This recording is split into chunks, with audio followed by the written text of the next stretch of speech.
Good morning student. Last videos में हमने normal distribution के बारे में बात की थी, फिर उसकी प्रॉपर्टीज़ पढ़ी थी, फिर हमने उसका वर्किंग रूल पढ़ा था कि अगर नॉर्मल वेरिएट एरिया निकालना हो तो कैसे निकालेंगे। फिर हमने उसका एक क्वेश्चन भी किया था। तो उसी टॉपिक को कंटिन्यू करते हुए सेकंड क्वेश्चन तक पढ़ते हैं। उसका स्टेटमेंट है, random variable X is normally distributed with mean 9 and standard deviation 3। Find the probability x greater than equal to 15, second x less than equal to 15, third इस क्या है, x is lies between 0 to 9। तो अभी हम इसका solution start करते हैं। Solution में पहले उन्होंने जो हमें दिया वो लिखो। क्या दिया उन्होंने? मीन कितना है? 9। Standard deviation that is SD is 3। Mean को क्या लिखते हैं हम? Mu. Standard deviation is sigma. ठीक है। नॉर्मल वेरिएट का फॉर्मूला क्या था? x minus mu upon sigma. Mu 9। First condition क्या है? x greater than equal to 15। अगर हम ग्रेटर देन की कंडीशन छोड़ें, x की वैल्यू क्या है? 15। टू फाइंड प्रोबेबिलिटी किसकी निकालनी है? x greater than equal to 15। मतलब x की वैल्यू 15 करो। 15 माइनस 9 डिवाइडेड बाय 3 कितना आ जाएगा? 6 डिवाइडेड बाय 3 दैट इज 2। अगर x ग्रेटर देन है तो नॉर्मल वेरिएट भी है आपका ग्रेटर देन 2। ओ डायग्राम ड्रॉ कर लेते हैं। एरिया निकालना है हमने। Minus infinity plus infinity. यहाँ पे नॉर्मल वेरिएट की वैल्यू 0 होती है। क्लियर? अब x is greater than 15। Greater than 15 का मतलब, अब हमें पता है इस तरफ पॉजिटिव वैल्यू, पॉजिटिव दोनों साइड ही होती हैं, पर मीन हमारा क्या है? 9। तो यहाँ से पता चल जाएगा भी वैल्यू किस तरफ है। तो 15 इस तरफ आएगा।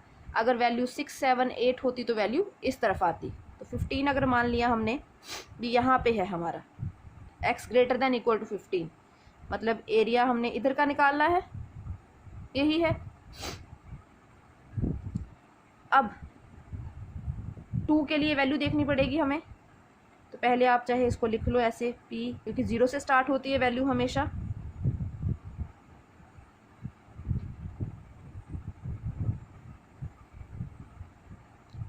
हाँ, क्योंकि हमने माइनस कर दिया तो वो रीज़न लेस देन में आ गया हमारा। 2 के लिए वैल्यू क्या थी? 0.472 माइनस करेंगे 0.0228, क्योंकि हमने ग्रेटर देन को माइनस कर लिया तो वो एरिया इधर का निकालना हमने, तो वो लेस देन में आ गया। सेकेंड कंडीशन क्या है आपकी? To find probability x less than equal to 15। तो बाकी टर्म तो आपकी वही आएगी, 15 minus 9 divided by 3 that is 2।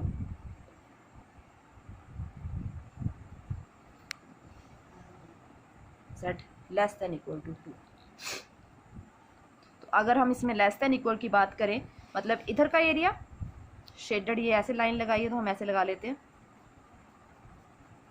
मतलब इस एरिया में ये टर्म तो आएगी आएगी, पिछला एरिया भी ऐड होगा।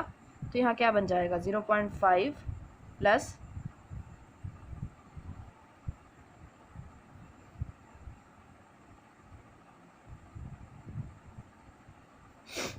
क्या बन जाएगा? 0.972। थर्ड कंडीशन क्या है अब आपकी? एरिया या find the probability between 0 to 9।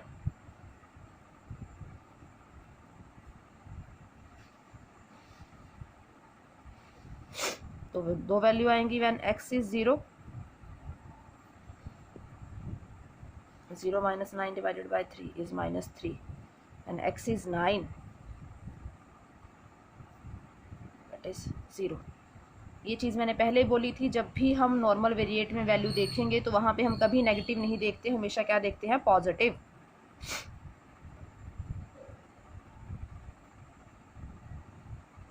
जब 0 था तो -3 z 0।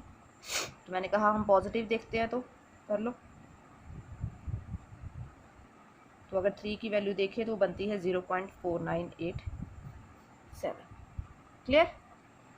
तो अगर आपको क्वेश्चन आ जाता है तो आपने ऐसे करना है। इसी तरह अगर हम एक और क्वेश्चन करें, क्वेश्चन की स्टेटमेंट है, अब सेकंड क्वेश्चन करते हैं। Let X be a normal variate with mean 30, standard deviation 5, find the probability that X lies between 26 to 40। Solution start करते हैं। वी हैव म्यू कितना है 30, standard deviation is 5, standard normal variate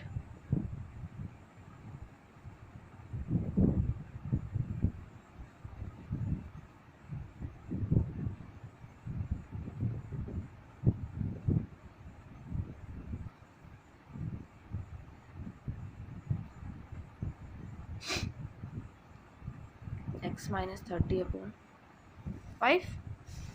अब result क्या है, दो टर्म है हमारे पास 26 और 40। व्हेन x इज 26 तो z कितना आएगा 26 minus 30 divided by 5, that is 0.2 minus का। व्हेन x इज 40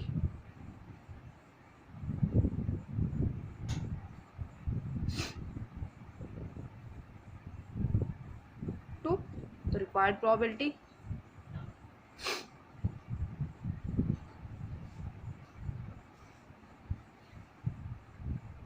(26 <40) यह क्या बन जाएगा, नॉर्मल वेरिएट 26 के लिए था -0.2।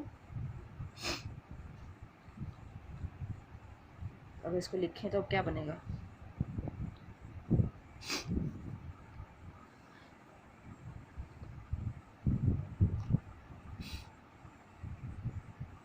इधर माइनस इन्फिनिटी इधर plus infinity, mu is our 30। पहली वैल्यू क्या थी 26, तो 26 आपके अकॉर्डिंग किस साइड आना चाहिए, इस साइड कि इस साइड, अगर इस माइनस को छोड़े, क्योंकि लोअर टर्म तो इस साइड आती हैं, मतलब ये वैल्यू इधर 40 उस साइड।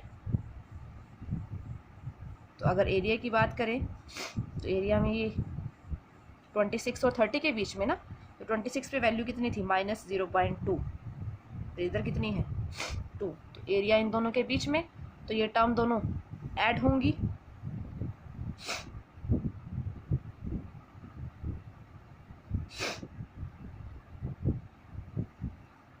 मैंने कहा था नेगेटिव में तो होती नहीं।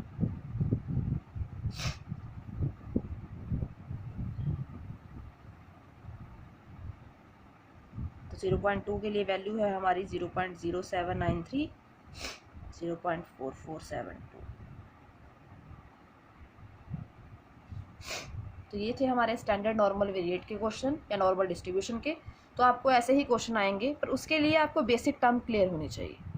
ओके, अगर आपको कोई डाउट हो तो मुझे कमेंट सेक्शन में लिख के बताइए या मेरे से कॉन्टैक्ट कर लीजिए। Thank you.